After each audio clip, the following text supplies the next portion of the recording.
নমস্কার সকলকে, কেমন আছো তোমরা সবাই? আশা করছি তোমরা সবাই খুব ভালো আছো, আর আমিও কিন্তু বেশ ভালো আছি।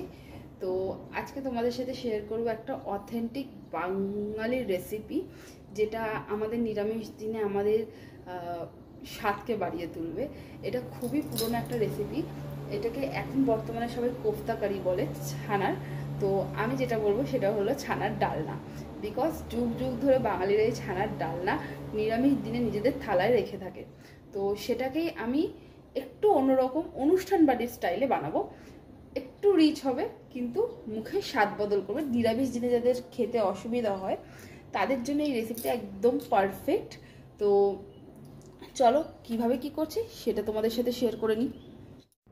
তো বানাবো যেহেতু ছানার ডালনা, তো সবার প্রথমে নিয়ে নিয়েছি ছানা। এখানে আমি 1 কিলো মতো ছানা নিয়েছি, তোমাদের দাদাভাই নিয়ে এসেছিলো। তো সেই ছানাটার মধ্যে আমি নুন, হলুদ, একটু জিরে গুঁড়ো, একটু লঙ্কার গুঁড়ো, একটু পরিমাণ মতো চিনি, সমস্ত কিছু দিয়ে ভালো করে হাতের সাহায্যে মুথে নেবো।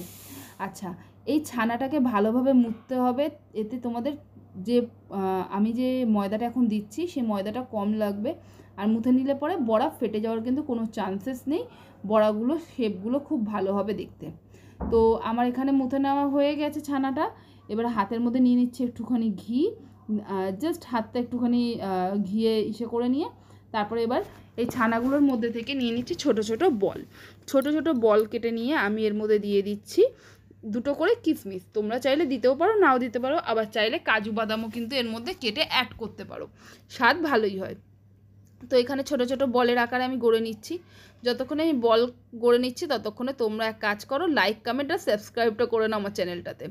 আর এখানে আমার এক ব্যাচ তো হয়ে গেছে বল তৈরি। এবারে পরিমাণ মতো তেল দিয়ে দিয়েছি আমি কড়াইতে। তেল একটু গরম হয়ে এসেছে, তো আমি দিয়ে দিচ্ছি লো ফ্লেমেই আমি এটা করছি। দিয়ে দিচ্ছি বড়াগুলো একে একে ভাজার জন্য। বড়া তো না, বলগুলো ভাজার জন্য দিয়ে দিচ্ছি। তো এখানে এইটা ভাজা হতে হতে আমি আরও কিছু বল আমি তৈরি করে নিচ্ছি। আর এই ছানার ডালনা রেসিপিটা কিন্তু নিরামিষ দিনে জাস্ট জমে যায়, ভাতে বলো, পরোটাতে বলো, সমস্ত কিছুতে। আর এইখানে দেখো খুব সাবধানে কিন্তু তোমরা এই ছানার বলগুলোকে উলটপালট করে ভাজবে, যাতে খুন্তির জন্য যাতে তোমাদের বড়গুলো ভেঙে না যায়। দেখো আমি যেরকম লাল লাল করে ভেজেছি, তোমরা এই রকমই লাল লাল করে কিন্তু ভাজতে পারো। নিরামিষ দিনে খুবই ভালো একটা রেসিপি, অবশ্যই ট্রাই করো। আর কে কে ট্রাই করছো আমার এই রেসিপিটা, এটা আমাকে জানিও। এক ব্যাচ ভাজা হয়ে গেছে, আর এক ব্যাচ ভাজার জন্য দিয়ে দিচ্ছি। ততক্ষণে চলো গ্রেভির জন্য মশলাটা আমরা বানিয়ে নিই। যেহেতু অনুষ্ঠান বাড়ির মতন আমি গ্রেভিটা বানাচ্ছি, দিয়ে দিয়েছি এখানে কাজু বাদাম, সাদা তিল, তোমরা চাইলে চার মগজও ইউজ করতে পারো। আর এখানে আমার কাছে পোস্তটা অলরেডি বাটা রয়েছে, নাহলে আমি এর মধ্যেই পোস্তটা আমি অ্যাড করে দিতাম। তো সবার আগে শুকনো আমি এটাকে একটুখানি গ্রাইন্ড করে নেবো, জাস্ট পাউডার একটুখানি করে নেবো, কারণ এতে বাটাটা খুব ভালো হয়। যারা তোমরা মিক্সিতে বাটো, অনেকেরই সমস্যা থাকে পোস্ত টোস্ত এগুলো ঠিকমতো বাটা হয় না।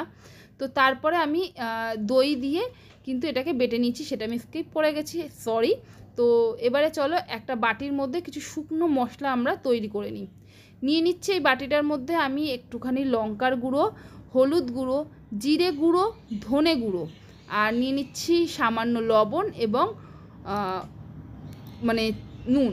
এইগুলো নিয়ে আমি একটা শুকনো পেস্ট করে নিয়েছি। তোমরা এই পর্যায়ে চাইলে কাশ্মীরি লঙ্কার গুঁড়ো আমি এর মধ্যে অ্যাড করেছি, তোমরা চাইলে পরে এর মধ্যে কসুরি মেথি দিতে পারো।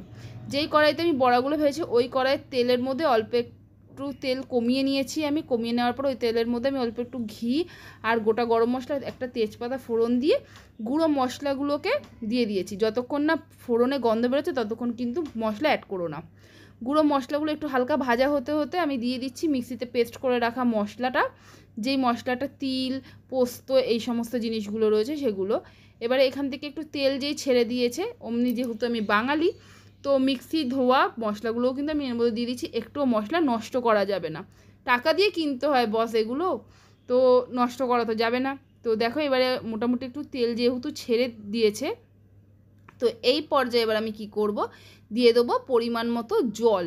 তোমরাও এখানে জল ইউজ করতে পারবো। অনেকেই দই মানে দুধ ইউজ করে, বাট পুরো দুধ ইউজ করো না, কারণ দই রয়েছে, দুধটা ফেটে যেতে পারে, খেতে খারাপ হবে যেমন তেমন, স্বাদেও অনেকটা বদল হবে, দেখতেও খারাপ লাগবে।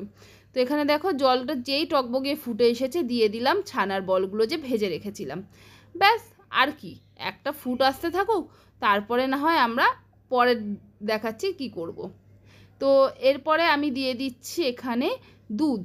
এটা জাল দেওয়া দুধ, তোমরা চাইলে গুঁড়ো দুধ কিন্তু গরম জলে গুলেও দিতে পারো, ওতেও কিন্তু স্বাদ বাড়বে। আর চিনিটা কিন্তু অতি অবশ্যই নিজেদের স্বাদ মতন দেবে, কারণ চিনি তোমাদের পছন্দ মতন দেওয়াটাই উচিত স্বাদ অনুযায়ী। দিয়ে দিয়েছি এখানে ঘি, কারণ গরম মশলা অলরেডি আমি ফোড়নে দিয়েছি, ওই জন্য গরম মশলা দিইনি। ব্যাস আর কি, টেনশন কি, গরম ভাতে বা পোলাওতে সার্ভ করো, খেয়ে নাও, টাটা বাই বাই।